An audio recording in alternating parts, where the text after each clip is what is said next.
Okay, we're back with another guest, and I'll start like I've done previously and ask you if you can tell me who you are and what film you're here with at the festival. Okay, my name is Scarlett Saad. I'm from Lebanon, and my film is called Django. It's a musical, short musical. So. Okay, can you tell us a bit about the process of making the film? Yeah, of course. The process of making it took me about 2 years to finish. The idea started about 2 years ago because of one particular musician who introduced me to the music of Django Reinhardt. Uh-huh. So it was inspired from episodes of his story. So after writing down the script and everything, I had actually to. It's a small budget movie, but it looks like it costs a lot because it took a lot of time to make, collecting props, building caravans, and we all did that like a small team. So it was hard to do, but we finally did it. How did you find the crew and the people who worked with this during this long period and building up the preparations and things? Okay. I recently graduated from film school, and most of the crew are my colleagues. Okay. So, what school? The University of St. Joseph in Lebanon, Beirut. Okay.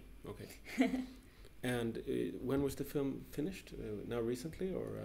It was January 2014. So this January. And what has been the process after it's been finished? Has it been screened at the festivals? Is this what you're working with now, getting it out to the audience, or? Actually, this is the first screening in Gothenburg, and it will be screening soon. And right after this festival, I have a few festivals where it's going to screen. Two festivals in Beirut and one in Sydney. So. And do you think it has like? It's based upon his texts, Django Reinhardt's texts, or his music and texts, or. The music, he's the creator of the gypsy jazz. So there's the music definitely in the movie. You can hear that. The two events that basically were taken out of his story were first the burning of his caravan, which paralyzed him. And the fact that he plays with two fingers. So these were the main highlighted episodes of his life. Right. Yeah. When it comes to technology, I've been talking about this with several guests before. Does this affect, today we have a different way of using technology, both when it comes to reaching the audience, but also when it comes to making the films. What has been your approach? Have you been out in both when it comes to making the film, but also social media and getting out to people outside sort of your region or the people that you know since earlier? Definitely, technology helps a lot because I have scenes where I have lots of extras, and all I had to do was a small campaign on some social networks, and it worked. Okay. So it helped a lot, even for castings. So you just post. And then you have a few replies, and then that's how I did it anyway. So it helped a lot. So, and for later, maybe if I wanted to put it out on YouTube or something like that, I still don't know how to get that much views, but there's certainly a way of doing it that's right, and it helps a lot to get your message. So. And who has done the music that's in the actual film? I did my own music actually. Okay. And did you do the editing as well, or? No, the sound design. Okay. A friend did. Okay. Sound design and music. And the process behind it, you told me that you were fascinated by Django Reinhardt and his sort of life story. If you look ahead, do you have any other projects? Is there a next film, or are you busy with making this be seen by as many people as possible? Actually, there are a few scripts that I'd like to get done. However, I have to save up some money to be able to do that. So I'm working small jobs that Okay, right. to save up for the next big thing. And you've written the script for this one as well, yourself. Okay. And when it came to financing, was it completely self-financed, or did you have any grants or any possibility to get external financing for the film? I had lots of sponsors that were willing to help out in many ways. So, plus the university would help a lot with lighting equipment, and I didn't have to pay any of the cast or crew, which was already something. Yeah. And talking about, I've also mentioned this before, but also when it comes to technology and meeting other people, a lot of the meeting rooms today or meeting places aren't actually physical places. They're social forums or they're network places on the net. Mm-hmm. So I was wondering, because when you come to a festival, these days often a lot of people see a film on their laptop maybe, or at their home cinema. And I think maybe this has both good and bad sides. It makes it possible for a film to be very widely spread, but also seeing film together as a collective experience isn't maybe as common as it used to be. I think you're right. However, it's like being free on the internet. There's no censorship. You can just post. I don't know if it's a good thing or a bad thing, but you have freedom of speech. That's for sure. So in that sense, it's a good thing to have the internet there and just be able to post your movie and anyone can watch it. Yeah. However, I don't know, like going together to a movie all together and having fun, I don't think that this is going to stop.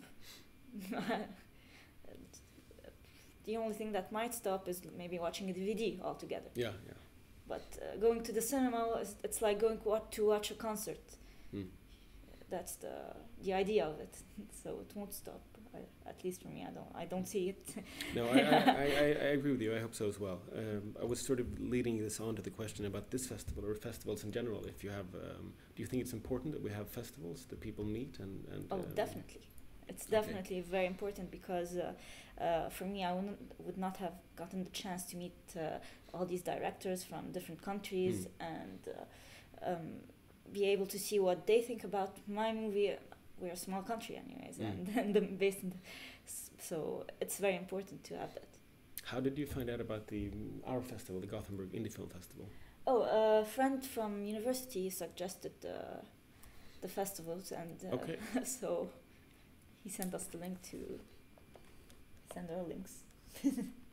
Right, and then I'll get back to the question also about the word indie film. Does this mean anything for you? We've talked before about, early with guests I talked about that it usually you have like two, I wouldn't say interpretations, but two different. You can both have indie film when it comes to the content, that you have maybe the film is about more social issues and this type of things.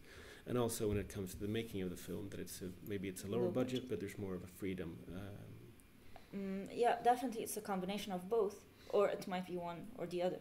For example, my film is definitely not, it could be a kids movie,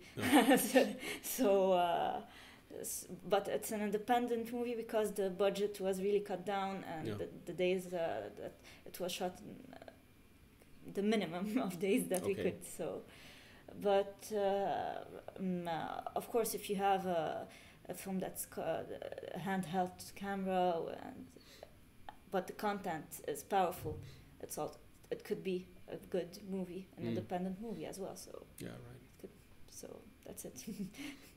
And audience-wise, do you have any specific audience you think will appreciate the film, or do you think it has like a global appeal, or do you think it's a specific group you would like to reach, or is it more? It's more of a movie that's fun to watch. You can, it's for all ages, for everyone. It's not even in Arabic, so it's a musical. Yeah. I was talking before with our earlier guest about he was working with a hybrid documentary, which is a mixture of like fiction and documentary, exactly. and maybe partially an essay film as well. And I'm thinking the musical is a fascinating genre, but you don't see that many musicals these days. Was it a hard choice, or did you know straight away this has to be a musical because it's about Django Reinhardt, or based upon, or inspired by him? I was pretty stubborn, so I wanted to do a musical because it was my first movie, and I wanted to put like all my potential so in it. However, it was a very difficult choice to do that because it's expensive first. So the main thing was how to cut down the budget and how to be able to get all these sponsors to convince them to be part of this movie. So this was the hard part of it. Plus, for a first movie, I had a really big cast and crew. So how many people were involved? Altogether with extras, and do you know? More than 200, I think. Okay, that's a lot. Yeah. And if there's anything you would like to say in general, if you have any general thoughts, you're welcome to. Oh, I'm just glad to be here and glad to be part of this festival. Yeah, we're glad to have you here as well.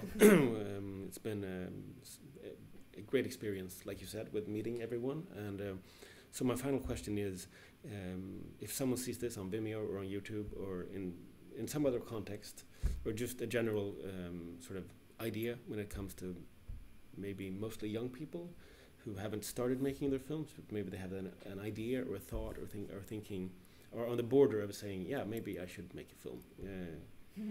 Okay. For me, it was always think big. Okay. And just have the courage to do it. Don't take no for an answer. Okay. Yeah. That's great. Yeah. Okay. Thank you very much.